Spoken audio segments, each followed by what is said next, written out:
Hello there ladies and gentlemen, I'm Paul TX141 Walsh, welcoming you to an all new Ace Tanker gameplay for the realistic ground forces of War Thunder. In today's episode we'll be rolling out on the domination version of the map Sinai in our T-44-122, the Tier 4 battle rating 6.3 premium Russian medium tank. The purpose of today's gameplay as we go up against an all-American team is for me to provide my first impressions on this relatively new map, High Sinai. Now whether this map is actually relatively new to the game or just to myself, as this is my first ever game on the map that you're seeing, please forgive me for the confusion of that technicality. But still, as soon as I first rolled out on this map, I fell in love with it as soon as I went over the first ridgeline, and that's because of the overall open ground lying ahead.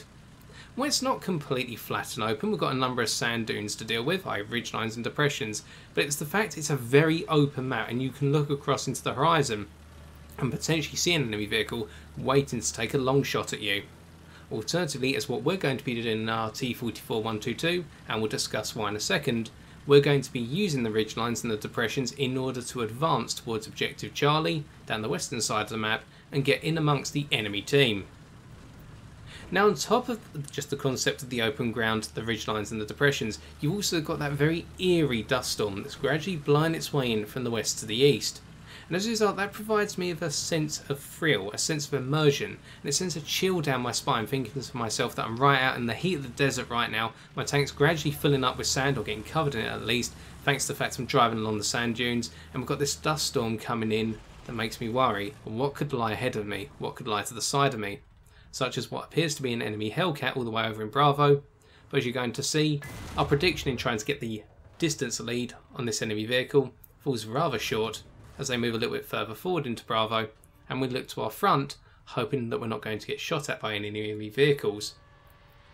And then we look back towards Bravo, potentially trying to get another shot off. We reposition very briefly in order to do so, and we can see how our German allies are already shooting over towards the south of Charlie and hitting some targets. Or if anything, they're lighting them up for us. So the tension's already rising as the duel in the desert begins. And we throw our shell a lot closer to the enemy vehicle in Bravo this time, and it looks as though they get knocked out by a friendly Tiger 1E. But we can't just rely on that because an enemy vehicle was spotted at the same time to the south of Charlie, so we're going to move forward. As we do here, we use the mobility of our T-44-122 in order to do this, whereby we have a power to weight ratio of 15.7 horsepower per tonne, and with our top speed of 60 km an hour, we can manage a decent speed of 35 km an hour on the sand here, making the T-44-122 mobile and ideal for this forward thrust, this vanguard push, getting in amongst the enemy team as discussed earlier. And with our 122mm D25-44T cannon, although it has a very long reload, as long as we get our foes in a 1 versus 1, our 122mm shells will leave nothing left when they hit, as we pick up our first kill on our Super Hellcat. And here we're using the armour-piercing high-explosive ballistic cap shell, the BR-471B, in order to do the damage, whereby its 272 grams of TNT equivalent of explosive mass will make sure our foe falls apart so long as we can penetrate. And by closing the distances here, we maximise our ability to get through our foes, because this gun, with its base muzzle velocity of 800 meters per second upon firing, doesn't have the best penetration. For reference, 162mm at a kilometre. But it'll be enough for us to go through the foes we're going to be facing, as this is a battle rating 6.3 maximum game, as we saw from the spawn points at the start, i.e. we had the maximal 310. But coming back to Sinai at this point, as we look over towards the west once more, we see a number of tank wrecks, but just before we decide to fire at them to see whether they're real or just part of the terrain, we see a shell whiz past from the south, and it's an enemy Hellcat up on the ridgeline. We aim in, get the vertical adjustment, and fire. And as we can see, we managed to score a hit on their turret, but it wasn't enough, knocking out their turret drive in the horizontal, plus their gunner and their commander, and that Hellcat's going to pull back and most likely repair and replenish some crew. If they can. I actually believe you need to be in a cap to do that. Oh, how forgetful I am these days. But still, looking over towards the west, we're looking at those wrecks once again. It's really ominous and eerie. Are those real enemy vehicles? And by now, if you've played Sinai a number of times, you're probably going to be saying in your head right now, yes, those are wrecked vehicles, don't you realise that? Well no, because this is the first time playing on this map, and that's what I love about new maps, is terrain features like that. And with that dust storm as well, I get the feeling I'm going to be thinking those terrain feature wrecks are actually going to be enemy vehicles, more often than not, no matter how many times I play this map, because the dust storm just does something. It just changes the feel. And that's what's great about maps such as this in War Thunder, the fact that they make you feel as though you're part of the action, you're actually there, rather than just playing another video game and staring at the screen. And that's what I love about my military history games, where I can feel part of the action, I can feel as though I'm part of the desert. And whilst we're not in the African campaign, we wouldn't be in a T-44-122, and it'd be good to bring, say, a standard Sherman out in this, or a Crusader or a Matilda. You can feel it as a shell lands right off to our rear. We're being shot at by something all the way over in the eastern side, we get the feeling. So we've got to keep pushing forward. We need to use our mobility to get forward. As we look off to our left as well, there's an enemy Hellcat pushing forward. We're throwing a shell into their engine, breaking their hull and taking them out of the game for another kill. And we get the feeling it was probably that Hellcat from earlier that we damaged the turret of. Now we continue to press southwest because we know something is looking at us, or we believe something is looking at us, perhaps from Alpha, perhaps from Bravo, perhaps on the hills behind Alpha. We don't know exactly where, but we can't afford to stay still for the time being. But as time goes on and we look at the team sheets to see who else is spawning in on the enemy team, to make sure we're not going to get charged down as part of a revenge spawn, no shells have landed near us for the time being. Perhaps we're safe. Let's turn around as our team starts to take Bravo, and are rather aggressive at doing so. Our team seems to have this in the bag, and let's just wait. In the meantime, with the planes flying over, one thing you have to keep in mind is, if you're out in the west, you're in very open ground, and the planes are going to spot you very easily. Which is why we're fortunate to have a Yak-9 who seems to be taking all the attention from the enemy's ground attackers, alternatively their fighters, as a P-47 Thunderbolt rips apart with our T-44-85s. As we move forward to the next ridgeline, turning in towards the south at this point, we can see an enemy machine gun, a 12.7mm machine gun, on top of a Sherman by the looks of things. So we look over the hill, look towards the Sherman, who doesn't seem to be aware of our presence, and pop. Another kill, killing all of their crew and blowing the vehicle to pieces. We look over towards Bravo once again, getting into the binoculars, something we're going to get a habit of doing, worried that anything could be on the horizon looking at us, whether it be in the sky, alternatively on the ground. And here we're pulling back, relocating to make sure that way we're not always in the same position. And that's something I'm learning more and more often to do now in my ground forces games, relocate, because sitting in one location here will just get you killed, whether it be from some revenge spawning on you in the air or on the ground, alternatively just from someone typing into their team, look, there's a guy located here, you need to go take him out. Having given it some time, we decide to push a little bit further along the ridgeline we originally came over, and we can see that one of our friendly aircraft is being peppered by rounds. Looks like it's an anti-aircraft gun based on the ground in the southeastern corner of the map. And we just push forward a little bit, sit on the ridgeline now, looking around for the next foe, noticing our teammates are pushing rather aggressively through Bravo into Alpha. And it's just a waiting game now, just got to be patient. But as we look at the team sheet here, look in the background, a shell's going to hit a depression. And what we note is actually it's an enemy Sherman who spawned in.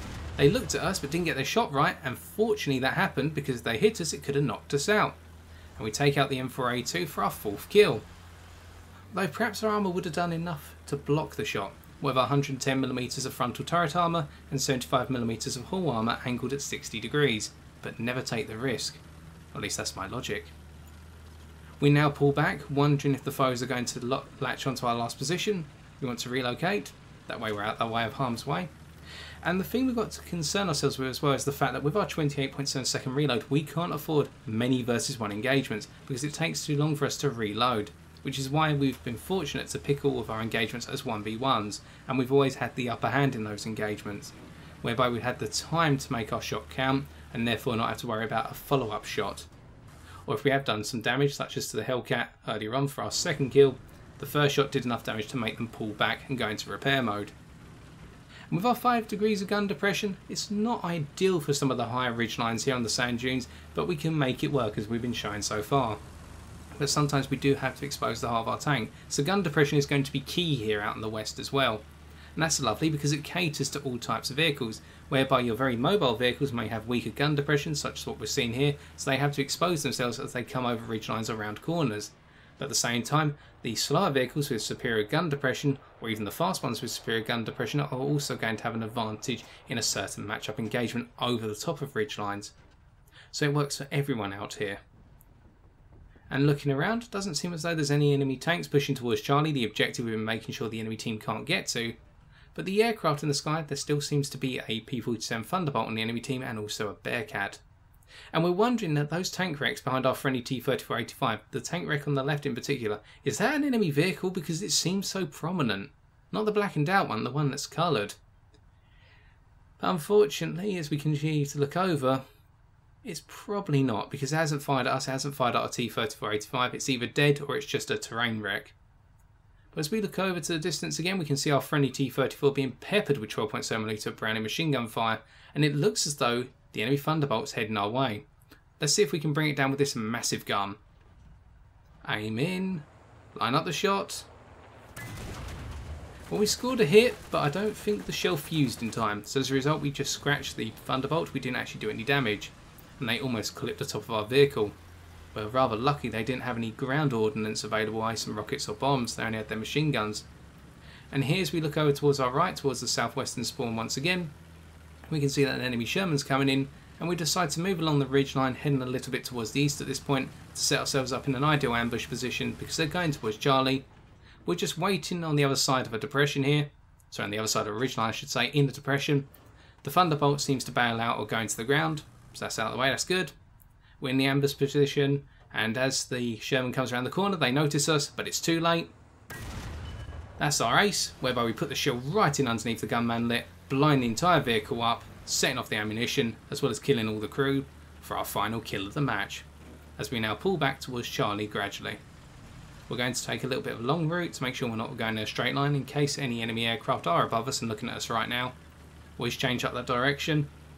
But it looks as though the enemy team's efforts have crumpled and the game's pretty much over. They've only got one guy left. And as we make our way back towards Charlie, we find out that that last guy is pretty much out of the game as well. You'll see that shortly. And it has been a rather successful campaign for our first outing on Sinai. A suspenseful one as well. As we keep pulling back here. Looking behind us to make sure nobody's going to put any rounds into the rear of us as we retreat. Just covering our tail. Using our mobility, as we can see, maintaining a good amount of speed, 35 to 30 kilometers an hour, on some rather jagged terrain, either sand dunes not being the most comfortable terrain. But the enemy teams run out of vehicles, and with that, as we look to the horizon, it's time to take a look at the post-game stats.